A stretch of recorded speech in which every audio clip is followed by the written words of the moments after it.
Hello बच्चों, इससे पहले वीडियो में यानी L1 के अंदर अपन ने जो है व्यक्तीकरण का गणितीय विश्लेषण किया।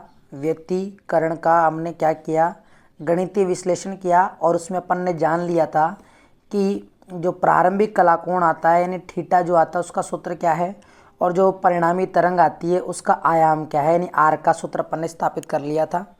आर का सूत्र स्थापित हो गया था और थीटा स्थापित हो गया था। अब हम इस वीडियो के अंदर परिणामी तरंग की तीव्रता ज्ञात करेंगे। यहाँ पे परिणामी तरंग की तीव्रता कैसे ज्ञात की जाती है, तो परिणामी तरंग की तीव्रता ज्ञात करने के लिए हमें एक स्टेटमेंट पता होना चाहिए और वो स्टेटमेंट क्या है। प्रकाश तरंग की तीव्रता तरंग के आयाम के वर्ग के समानुपाती होती है। तो ये स्टेटमेंट है, प्रकाश तरंग की जो तीव्रता होती है वो तरंग के आयाम के वर्ग के समानुपाती होती है। अर्थात अपन कह सकते हैं कि तीव्रता जो है वो आयाम के वर्ग के समानुपाती है। तीव्रता को अपन इंग्लिश में इंटेंसिटी बोलते हैं। तो यहाँ पर तीव्रता के लिए अपन आई लिखेंगे, समान अनुपात का निशान लगाएंगे। आयाम हम यहाँ पे लेने वाले हैं परिणामी तरंग, क्योंकि अध्यारोपण होने के बाद में जो हमें परिणामी तरंग मिली है उसका आयाम अपन लोगों ने पिछले वीडियो में आर माना था। तो यहाँ पर जो आयाम रहेगा वो क्या रहेगा, आर, कैपिटल आर रहेगा। तो कैपिटल आर का क्या हो जाएगा, स्क्वायर हो जाएगा। अब इसी की सहायता से हम आगे जो आई का सूत्र स्थापित करेंगे।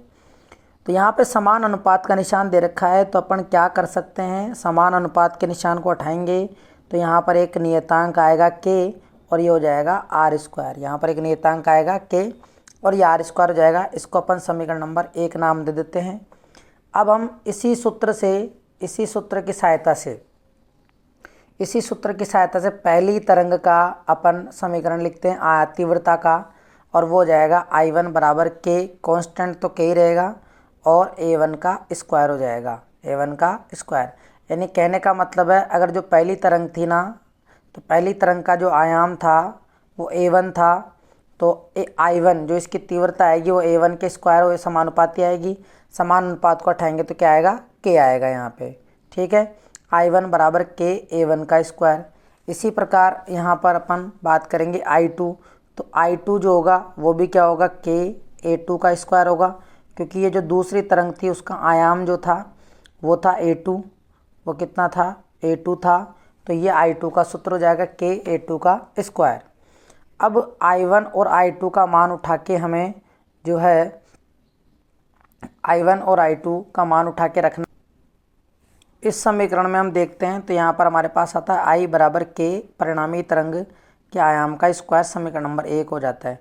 तो यहाँ पर तो हमारे पास कहीं पर भी हमें के A1 का स्क्वायर, के A2 का स्क्वायर दिख नहीं रहा। तो अपन क्या करेंगे, समीकरण नंबर 1 में सबसे पहले अपन क्या करेंगे, जो समीकरण नंबर 1 है, जो अपने समीकरण नंबर 1 माना है, समीकरण नंबर 1 में हम कैपिटल आर यानी परिणामी तरंग के आयाम का आर का सूत्र रखेंगे। जो मान आया था सूत्र रखेंगे, और वो क्या आया था वो रखेंगे अपन।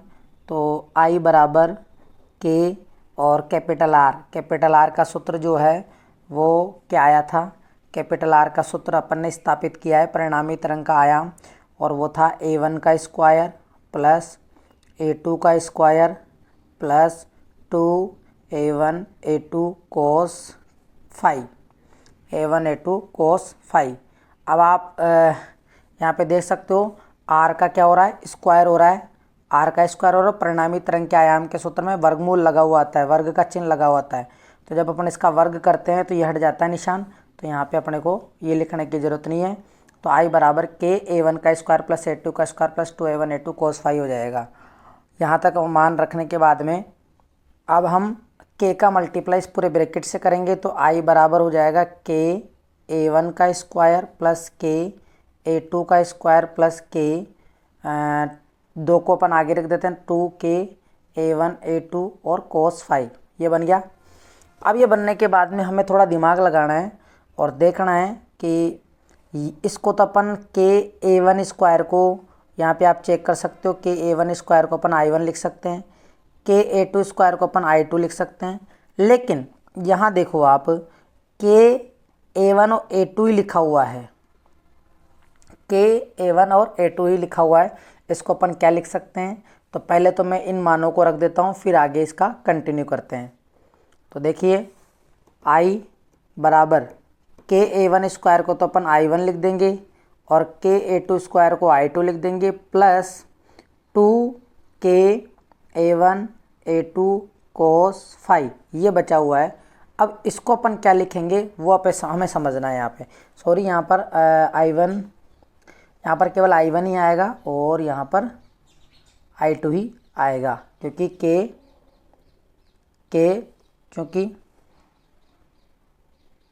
क्योंकि जो के ए वन का स्क्वायर है उसको अपन क्या लिख सकते हैं आई वन, और के ए टू स्क्वायर को अपन क्या लिख सकते हैं आई टू। अब ये दे रखा है, इसको कैसे लिखें, ये हमारे लिए समस्या है यहाँ पे। तो इसको देखो कैसे लिख सकते हैं, इसका सीधा सा आसान सा तरीका बताता हूँ कि ये जो के लिखा हुआ है इस के को क्या मैं अंडर रूट के गुणा अंडर रूट के लिख सकता हूँ, क्या लिख सकता हूँ? अगर आपका समझ में दो जो होता है दो, उसको अपन अंडर रूट 2 गुणा अंडर रूट 2 लिख सकते हैं। वैसे अपन के को अंडर रूट के और अंडर रूट के लिख सकते हैं, क्योंकि अंडर रूट के का गुणा अंडर रूट के से करेंगे तो क्या होगा स्क्वायर, और इसके ऊपर 1/2 है तो 2 से 2 कट जाएगा, तो यही आएगा। इसके अलावा आज जब अपन इसको ये लिख सकते हैं तो अंडर रूट के और अंडर रूट के एक तो ए वन के पास चला जाएगा और एक ए टू के पास चला जाएगा। तो पहले तो अपन रखते हैं मान को ना, तो आई बराबर I one plus I two plus 2 के को अपन रखेंगे रूट के, और रूट के पास में ए वन को चिपका देंगे, फिर रूट के एक और हमारे पास तो इसके पास में ए टू को चिपका देंगे, और ये बन जाएगा कोस 5। अब देखो ये आ गया। अब इसको क्या लिख सकते हैं अपन, तो इसको लिखने के लिए आप आ जाओ, यहाँ पे आ जाओ। देखो अगर मैं इसका वर्गमूल ले लूँ, आई वन का वर्गमूल ले लूँ तो इसका भी वर्गमूल होगा। अब इसका भी वर्गमूल होगा तो a1 के ऊपर तो घात 2 है, अगर इस वर्गमूल को मैं हटाऊंगा तो के ऊपर तो वर्गमूल आएगा ही, और a1 स्क्वायर के ऊपर वर्गमूल लगाऊंगा तो वर्गमूल के निशान से स्क्वायर हट जाएगा। तो i1 बराबर क्या बचेगा, केवल और केवल रूट के और a1 ही बचेगा। तो इसी प्रकार अपन इसको भी लिख सकते हैं। तो यहाँ पे आप कह दो कि जो रूट i1 जो होता है वो रूट के और गुणा a1 के बराबर होता है, और जो रूट i2 होता है वो रूट के a2 के बराबर होता है। तो अब हम रूट के a1 की जगह तो रूट i1 रखेंगे और इसकी जगह i2 रखेंगे। तो नेक्स्ट पेज में रख देते हैं अपन। तो i बराबर i1 प्लस i2 प्लस 2 जो था ना वो डब्बा, रूट के a1 की जगह क्या रखेंगे रूट i1, दूसरे की जगह रूट i2 गुणा में cos 5, गुणा में क्या आ गया cos 5 आ गया। तो ये जो सूत्र है यही जो है वो परिणामी तरंग की तीव्रता का सूत्र है। परिणामी तरंग की तीव्रता का यही परिणामी तरंग की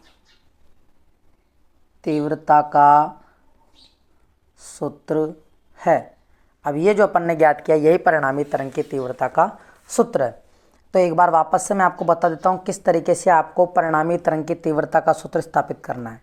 परिणामी तरंग की तीव्रता का सूत्र स्थापित करने के लिए हमें क्या करना पड़ेगा, हमें सबसे पहले एक स्टेटमेंट याद होना चाहिए कि प्रकाश तरंग की तीव्रता जो होती है वो तरंग के आयाम के वर्ग के समानुपाती होती है। ये स्टेटमेंट आपको याद होना चाहिए। अर्थात आप लिख सकते हो कि तीव्रता आयाम के वर्ग के क्या होगी समानुपाती। तीव्रता को अपन आई लिखते हैं, तीव्रता को अपन क्या लिख सकते हैं आई लिखते हैं, और आयाम को क्या लिखते हैं अपन, आयाम को अपन लिखते हैं यहाँ पे ये लो, आयाम को अपन लिखते हैं कैपिटल आर। आयाम को देखो यहाँ पे कैपिटल आर क्यों लिख रहा हूँ, कैपिटल आर इसलिए लिख रहा हूँ क्योंकि ये हमने परिणामी तरंग का आयाम लिया है। क्या लिया अपन ने, परिणामी तरंग का आयाम। तो परिणामी तरंग की तीव्रता जो होगी वो आयाम के वर्ग के क्या होगी समानुपाती होगी, आयाम के वर्ग के समानुपाती होगी। समान अनुपात को निशान को उठाएंगे तो यहाँ पर नियतांक क्या आएगा, के आएगा। ठीक है, इसको अपन समीकरण नंबर 1 नाम दे देते हैं। फिर इसके बाद चलते हैं अपन नेक्स्ट पे। अब हमें सूत्र बनाना है। तो पहली तरंग जो होती है, क्योंकि अध्यारोपण का सिद्धांत लगा है तो पहली तरंग का आयाम a1 है, तो पहली तरंग की तीव्रता का सूत्र हो जाता है I1 बराबर के I1। दूसरी तरंग का आयाम a2 है, तो दूसरे की तीव्रता का सूत्र हो जाता है के a2 का स्क्वायर। यहाँ तक लिखने के बाद में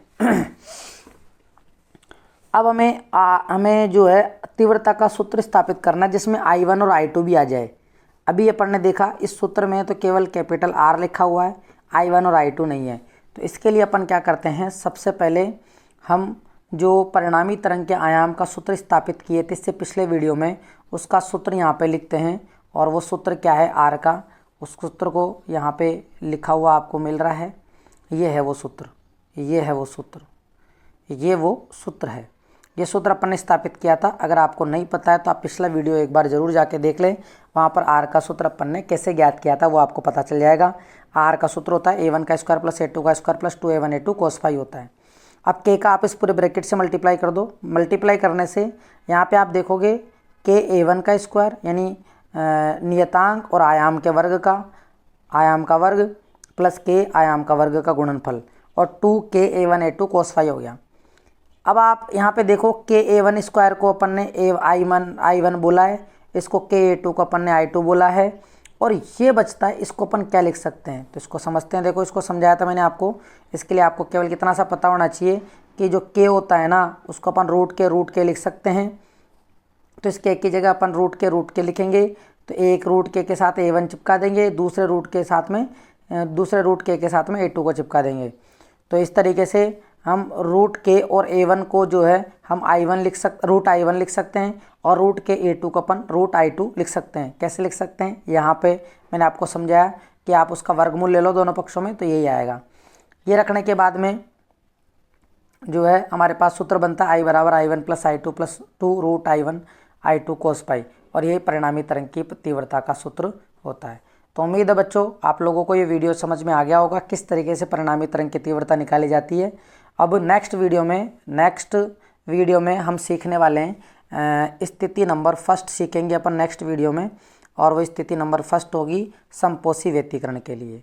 समपोषी व्यतिकरण के लिए तो समपोषी व्यतिकरण के लिए क्या शर्त होती है, सब कुछ बेसिक से बताने वाला हूँ मैं आपको नेक्स्ट वीडियो में।